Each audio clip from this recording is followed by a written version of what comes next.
Netting professionals and Stadionic are proud to be the official netting partners of the Cape Cod League and the New England Collegiate Baseball League. Together, netting professionals and Stadionic are in the sports facility business of improving athletic programs, one facility at a time. Netting Professionals designs, fabricates, and installs custom netting, wall padding, windscreens, batting practice equipment, and more for high schools, colleges, commercial facilities, and stadiums across the United States. Stadionic complements that work by helping programs plan, build, and elevate sports facilities with a focus on performance, safety, and long-term value, all while delivering high-quality products and outstanding service throughout the New England area. Remember, when it comes to netting and building iconic sports facilities, it's Netting Professionals and Stadionic.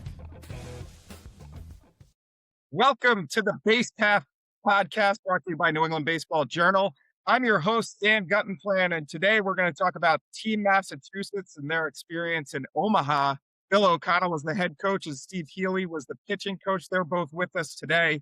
Guys, thanks so much for taking the time. Thanks, Dan. Yeah, appreciate you having us on, Dan. Thank you. Yeah, so you guys had a great performance, the best performance that you've had over the 3-year history of the event. This year, you advanced out of group play to the quarterfinals, finished 2-2. So what was your kind of general feeling? I was talking to Steve a little bit beforehand, and he thought, you guys were maybe a player away from really competing for a national championship. I'll start with you, Bill. What did you think about the way you matched up with some of the other teams compared to the previous 2 years? Yeah, thanks again. Thanks for all the coverage, Dan. The immediate coverage, the post game was phenomenal. I know the kids were checking the recaps and the pitches and all. So we really appreciate you guys being involved in it as well. Well, it was fun to cover it. Yeah, no, I think, when it came down to it, we started out with 18 players. We had an injury and we had a player that couldn't attend. So we kind of fell into 16 players. And we really think that was the magic formula because the players in the lineup, the starting lineup, it is what it was. It was nine guys playing it every game. So the same guys were getting 4 or 5 at bats. They were getting into rhythm. We had a great pitching staff already, but I really feel like that smaller roster was really kind of the secret ingredients that we were looking for to how to compete against these high level teams. Yeah, that makes sense to me. I used to play on some all-star teams where, it goes, 18, 20 players and there's a number of players getting 2 innings and 1 at bat and they don't feel as engaged and you don't kind of have everybody pulling in the same direction. But when everybody's getting a chance to play so much and play pivotal roles and they're aware of their roles, then everybody's kind of pulling together. Steve, I wanted to ask you about the pitching staff because when I was talking to Coach O'Connell before the tournament, he was saying it was a little bit of a different philosophy this year. You wanted guys who could throw strikes, maybe not the high velocity guys that issue more walks. Maybe you wanted guys who can control the strike zone and let the defense play. What was it? What went into the selection process for you rounding out a pitching staff? Strike throwers, like you look at Sladen Johnson, who was terrific in the shutout win over Maryland. His spring season, he had 56 strikeouts and 1 walk. So we were looking for, a nice ratio of strikeouts to walks and Ben Dahlstead certainly fit that. Luke Ledger, Luke Joyce, those guys they pound the zone. They don't give up freebies. We're going to have a really good defense behind them. So the thought was in years past, we had guys that could run up there 91, 92, 93, but they might only last 2 to 3 innings and they'd have about 80 pitches because they were kind of a high wire act. It was walk 1. There were 3 balls on every guy and kind of puts the defense to sleep. We just wanted guys that would attack and pound the zone and have quick innings. And it was a kind of a change in philosophy. And these guys were really good. And we had Bill has all the stats, but I think we had the fewest walks allowed and the fewest runs allowed in this tournament by a staff. So they were as advertised. They were strike throwers, guys that competed and had multiple pitches and, the innings were quick and the defense was on their toes. Yeah. And how did that match up? Well, Bill, I talked to you quite a bit before the tournament about some of these other teams and their rosters. And, Arizona, I think on that first day had guys committed to a lot of, I don't even know, is it the Pac-12 now? Or I don't know how many teams are in that conference now. But what was it like? What were you seeing from other teams' pitchers in terms of velocity? Yeah, I think what we were saying, like just kind of piggyback what Steve said to give you some data. We averaged 1.7 walks per game. Unbelievable statistic in a 4-game tournament. We led the series with only 13 runs allowed in 4 games. And a lot to do with that was how we constructed the lineup. We went with 5 lefties and we had two righties, but we had a few POs. So I mean, a few two ways. So certainly Tarbox and Harrington and Forno. We had some guys that could pitch if needed. Liam McKinney. But basically, our staff was consisted of 5 lefties and 2 righties. So we had the power lefty, we had a quirky lefty, we had a finesse lefty. So we that was, I think, the secret ingredients for our pitching staff to compete against that high level stuff. Yeah, Arizona game 1, 7 of their 9 guys in the lineup were Power 5 guys. It was Oklahoma, Miami, USC, Texas A&M, Texas. I mean, high level players. And Ben Delstead was dominant. He pitched 6 innings. He had 0 runs. He gave up 2 walks, and unfortunately we made a couple errors in that day. But he was fantastic, and so wasn't the rest of the staff. Max Bohm, Slade Johnson, Luke Ledger, just phenomenal. Set the tone, and we had complimentary guys with Joyce Gray and McKinney. So all in all, pitching staff and defense was fantastic. Yeah, Steve, I wanted to ask you because when I see people out at games, if I'm covering prep games or MIA games, I get fairly often asked, how do they select this team, Massachusetts team? How do you get yourself a look for a tryout, or how do they put together the roster?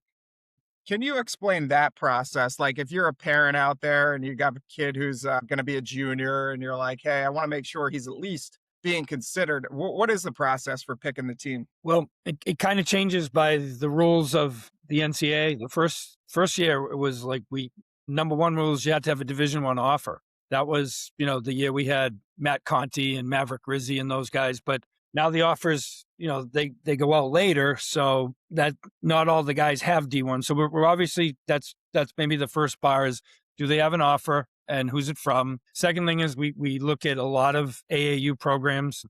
Who do they play for? Can we get video on them? Who do they play in high school? What kind of competition? Ask people that might be recruiting them for college, where they stand. Ask people in their league, not necessarily their own coach, but in their league. How good is Max Boehm? And those guys have no skin in the game. They're not their coach. They're not their private instructor. They'll tell us straight how it is. And, we've got a pretty good network between Bill, Chris Costello, Cam Fox, and we have a lot of other people that just like to help us out from the Mass Baseball Coaches Association.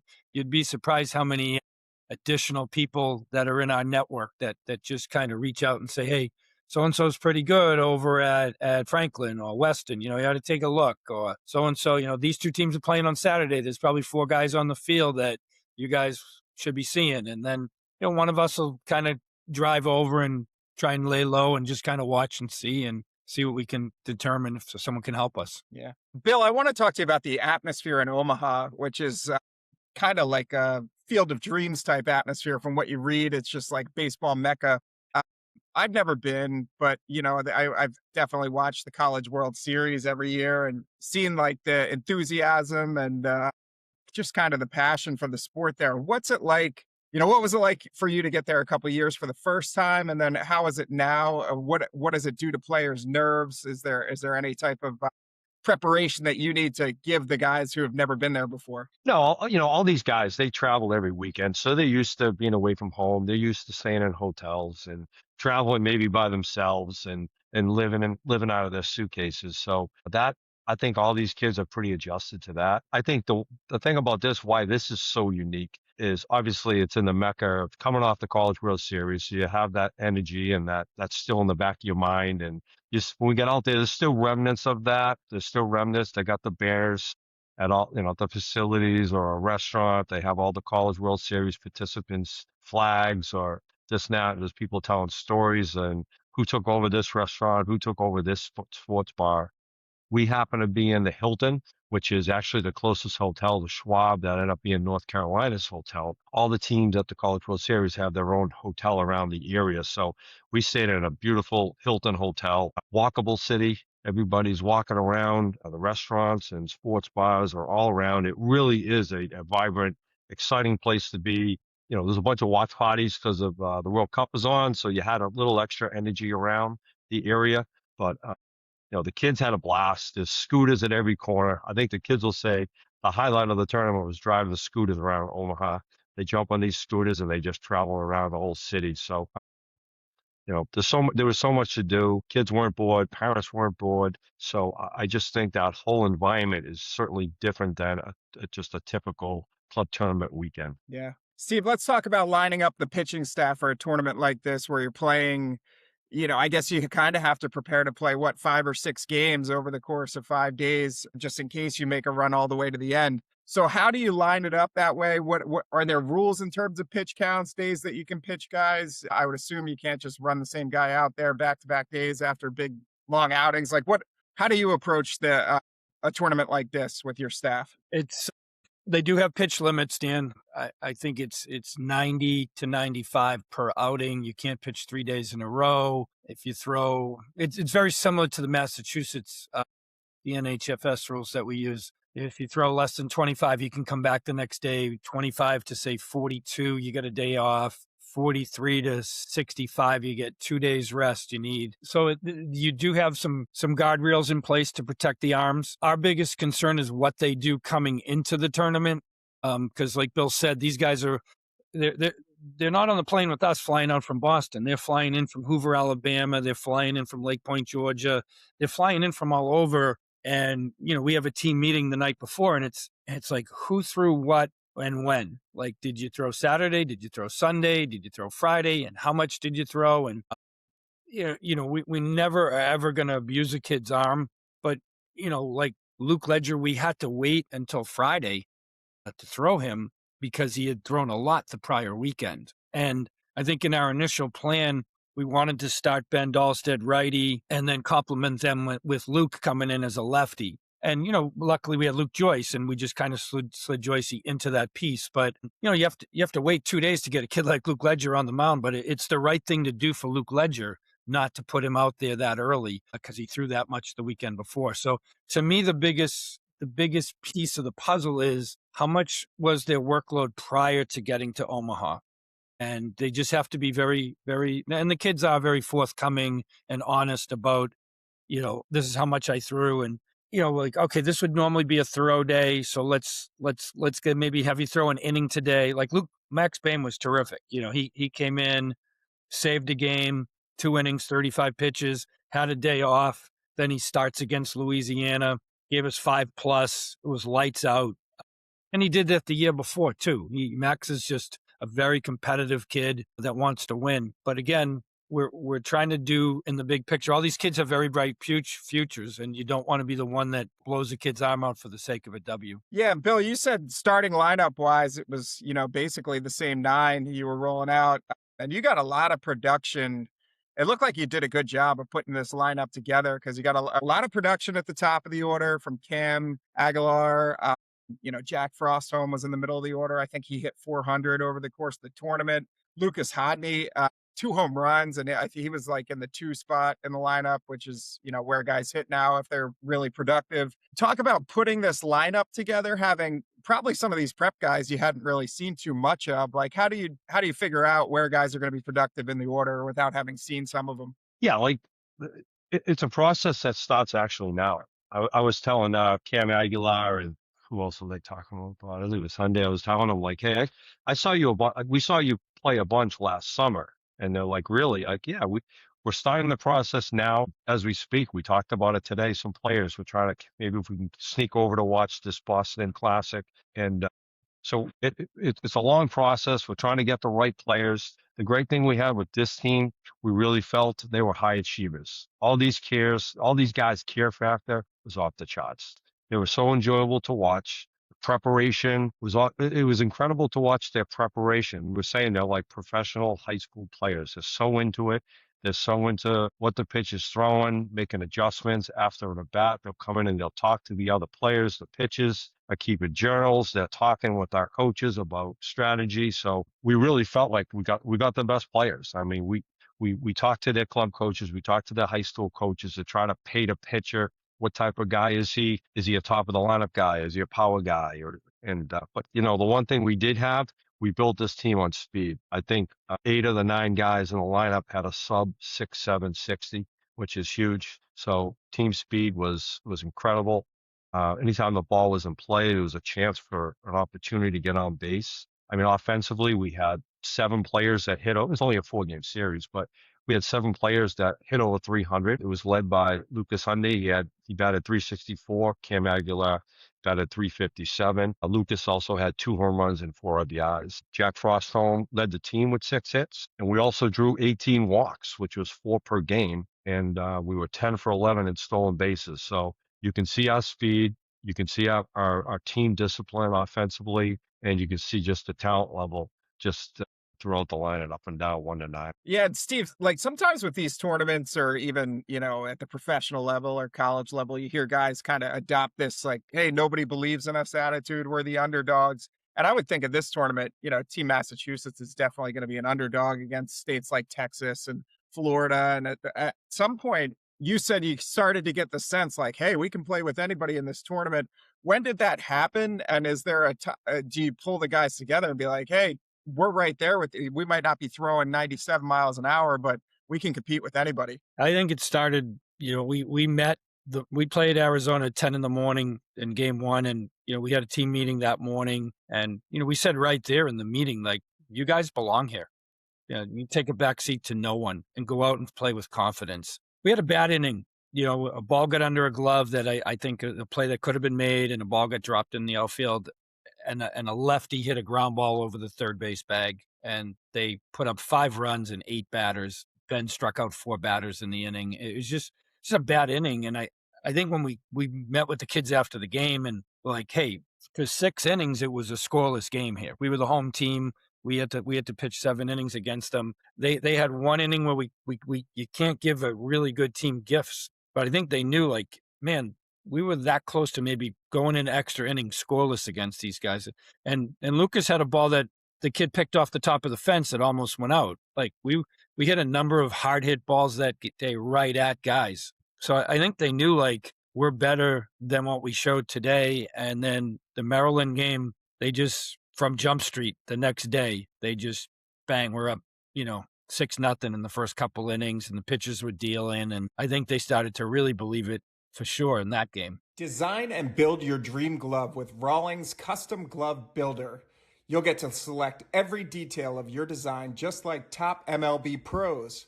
Choose from seemingly endless possibilities for your leather, pattern, web, lacing, icons, and more, and truly create a personal masterpiece that's sure to level up your defense. With industry-leading visuals, you'll make sure your glove is perfect every step of the way. Run onto the field with more confidence when you order a Rawlings custom glove. Get yours now only at rawlings.com. Yeah, Bill, it seems like in these tournaments, I've even talked to like Matt Hyde about area code games stuff. Where it seems like you get your guys, and then there's always a couple that you're like, oh, maybe they're not quite where we thought they were, that they're going to have a tough time competing in this tournament, with guys playing at this level. And then there are guys that go the other way where they're like, man, I had no idea this guy was going to contribute on this stage. And he, I love seeing him at the plate, or I love seeing him on the mound in this setting. I'm not going to ask you to list guys who maybe didn't quite meet your expectations, but who were some guys that you said, man, he's a little bit better than I thought? That's a tough one to say because I don't think anyone did beat the expectations. We were thrilled what we had behind the plate. The guys that don't get a lot of recognition, Joey Foley and Ryan Herman, they were fabulous. Help calling the game, working with pitches they've never worked with before, which you'd expect some issues and some communication problems. Zero.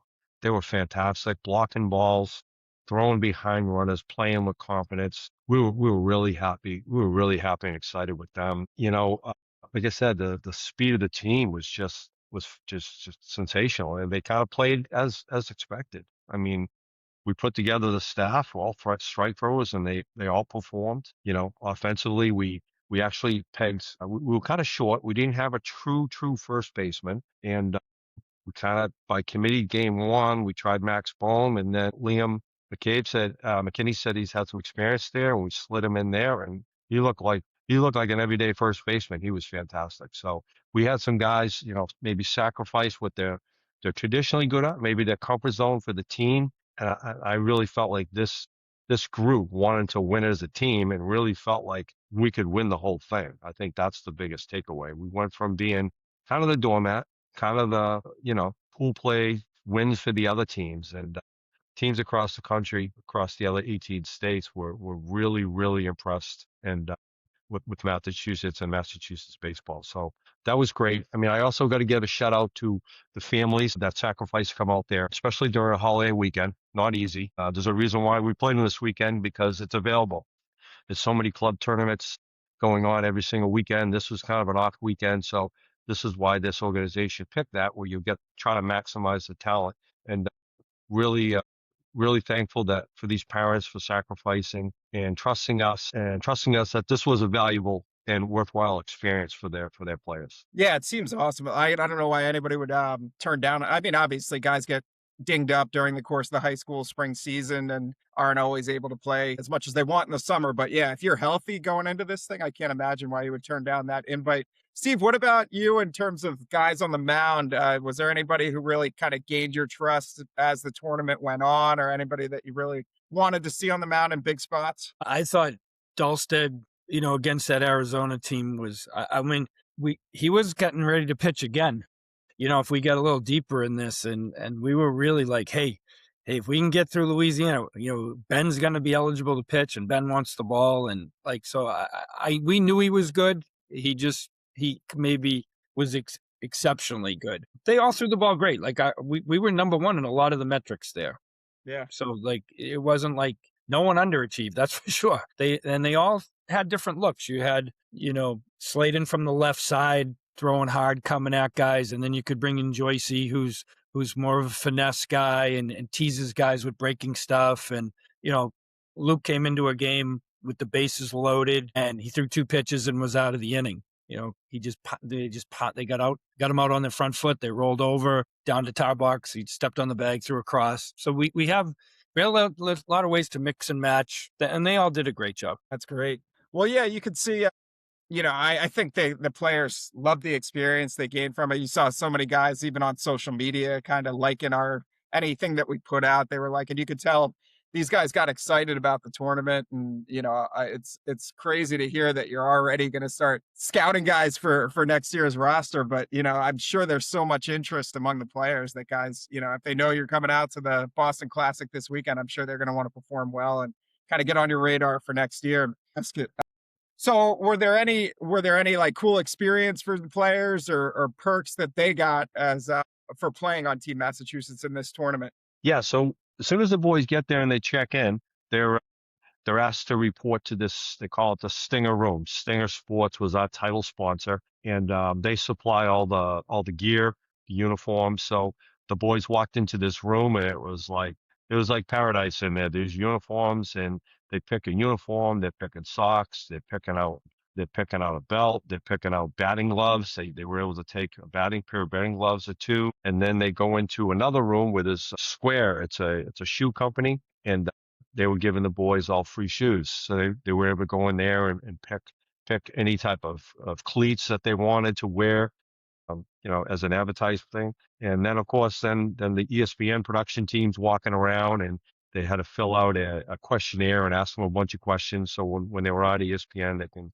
help with the broadcast. So kids love that. They love to fill that out. And it was a really cool experience to see them on ESPN and how clear it was, and them being talked about and talking about their hometown and where they're from and all that. So yeah, it was definitely a unique experience for the boys to have all that merchandise given to them and getting all the recognition on ESPN. Yeah, you could probably do a little bit more of that than you used to be able to now that, guys can make the NIL money in college. You don't have to worry so much about, accepting freebies, but that's cool that they got an opportunity to get some stuff out of it too, that they can take home and keep with them forever. Yeah. So you guys have 4 coaches, MIA coaches, some of the best coaches across the state. What was it like to kind of mesh these personalities together, guys who are all head coaches in their own regard? How do you kind of complement each other as a staff? So our staff was great. We're still talking, we're still texting like we're down there. We really came together as a staff. We're obviously friends anyways from playing against each other. And Steve and I being on the Mass Baseball Coaches Association executive board. But it was just really refreshing. All four of us head coaches are head coaches, but we're the head coach of everything from shagging fly balls, getting the foul balls and getting kids warmed up and being the offense and defense and substitutions and all that stuff. So this was kind of refreshing to have Steve and Chris Costello be kind of the defensive coordinators. They were doing the defensive lineups. They did an amazing job with the pitches, doing the pitching charts, all the detail work they were doing, making adjustments in between innings. I really think the staff appreciated their efforts to really helping them with that in between innings. Cam Fox, he wasn't just a laundry guy. I forgot to mention this is a free laundry service that after each game, they bring all their laundry to Cam, and we send it off and it gets washed overnight. And Cam did a great job with that role, but he also was a valuable member of our morale. He was constantly being positive. He was really a big part of why we came together so quickly. He's just got a way about himself, getting along with players and talking with players. So, and I handled basically the offensive side of that lineup and the offensive scheme. But Heels, if you have anything to add. No, I think it worked great. The delegation of responsibilities, Costi and I kind of handled the defense and the pitching. We were lucky, Dan. We had 10 o'clock games, which allowed us to, Costi and I will stay at the ballpark all day. So we just stayed and we watched all the teams that were in our pool that we were going to play. And we got a great scout put together overnight that we could meet with the kids in the morning and say, hey, this is who they faced yesterday. Our guy that's pitching today is similar. This is how we want to approach him. This kid's a first pitch swing guy. He was up 3 times yesterday. He only saw 3 pitches. Like, I felt like with Costi being there, four eyeballs are better than 2. I could go out to the bullpen and warm up guys and not worry about like pitch calling and how we're going to handle the defense. In years past, it was maybe just me trying to do that. And you don't go out to the pen with the kid because you want to stay focused on the game and you're not sure if the kid's warmed up. So it worked out great on the defensive side. And then, like Billy said, you're facing some of the best catchers in the nation. And the speed that he put together with that lineup was, 10 for 11 on bags. You're running on some really good catchers. And I think it just helped having the 4 of us together. And we do get along well. We have a lot of fun. A lot of laughs at each other's expenses sometimes, but I think the kids see it too. I think that a number of the kids saw how much fun we were having, and it kind of just sets the tone for the team. Yeah, the 10 for 11 in stolen bases is impressive because, like you said, these are big time catchers behind the plate. But I think there probably are opportunities there just because a lot of these guys are pitching without guys on base all spring long. They're just, mowing guys down, and now all of a sudden they're facing these D1 commits and they have a couple guys they need to keep on, hold and try to get them to not steal bases on them. And that's new for them. Yep. You get a lot of guys with big leg kicks because they're throwing 94, 95 and they're spiking curveballs. And, Billy does a good, he reasons this might be off speed coming and he sends the guy and it's a perfect pitch to run on. Catcher had trouble handling it. And with the speed we put together, a lot of times the kids were coming up out of the slide when the ball was getting down there. And you look up and the catcher's going to USC or something. You're like, wow, that was good. Yeah. All right. Let's do our 3 up, 3 down segment before I let you guys go. I know you're in the middle of running camps and clinics and things like that, so I don't want to take too much of your time. But first question, after you guys are coming back from Omaha, obviously we talked about how it's the Mecca of baseball and beautiful stadium, beautiful facilities. What is your favorite facility to play at? Not your home stadium, but anywhere else in Massachusetts. Where is your favorite place to play a game, whether it's, tournament game, state championship, rivalry game? Can't be a home game for either of you. Bill, I'll start with you. Where's your favorite venue? Well, I mean, I'll say the obvious. You may not have a luxury of playing again, but playing at Polo Park was special. That was an amazing facility. First class facility. But I'll say this: I gotta give Steve Healy some credit here over at the park over there. We love coming over to that ballpark. Love the turf stadium. Love the scoreboard. Love that stadium seating in the back, dugouts, the bullpen. That's something you generally don't get a lot in high school in New England, you get the total package. There's nothing that facility does not offer. So I really enjoyed playing over there, believe it or not. Yeah. Steve, what about you? What's your favorite place to play? We don't get there that often, but I grew up in Quincy, and anytime I can get to Adams Field, to me, that's where it all started when I was a kid, and that's where I learned to play, and that's where I was every night during from 13 to 18, either playing a game or watching a game. So to me, Adams Field will just be just a special place. So anytime we can get in that ballpark and play, it's great. Nice. Well, question number 2. Now that you guys are kind of changed your July 4th tradition over the last few years and you're in Omaha for that, I was wondering, what did you used to do for July 4th? Was there any baseball in your July 4th tradition, or was it, beach barbecue and fireworks? Steve, I'll start with you this time. So I'm down the Cape, and we have a big family outing at my brother-in-law's place. Everyone's there. So it is beach barbecue and fireworks. Yeah. No Cape League game? No, No. there's too many of us, and there's good wiffle ball games, there's good cornhole, Yep. there's all kinds of things like that, but no, we don't get to the Cape game on July 4th. Nice. Bill, what about you? What's your July 4th tradition? Yeah, pretty conservative approach. Typically on July 3rd, I live in Walpole and nice facilities downtown. So I got my 4 girls here, my 4 daughters and my wife. And we used to, when they were little, that was kind of our tradition. We'd go down there and set up shop with some lawn chairs and listen to some music and watch the fireworks. But they're all growing up now. So we're kind of looking for something to do. This has been a nice replacement. Nice. All right. The last one I wanted to ask you about, I have trouble picturing this because you guys are so relaxed on this podcast, but I was wondering, when was the last time you were ejected from a game? And if you've never been ejected from a game, tell us about the last time you got a warning from an umpire. Bill, I'll let you start on this one. Well, we got pretty heated the other night. There was Really? late in that game. There was some mystery calls that we're probably getting close at. But yeah, I mean, back in the day when I was a younger coach, probably a little bit more of a hothead than I am now. I got ejected. We were playing Norwood, big rivalry game, and what else was the one? Walpole Legion was probably one. When I first started out coaching, I coached Walpole Legion. And that's when I got my first head coaching job, probably around 24, 25. My assistant coach was my dad, Chris Costello. And I got ejected over a ball and strike call. And then about an inning later, here comes Costy. He got ejected. And then my father got ejected shortly after. So not really proud of it, but it was kind of a fun moment. Yeah, it's like if you're not at a major league game and you can't go through the clubhouse, it's like a long walk to the car. Isn't that what happens? Yeah. Yeah.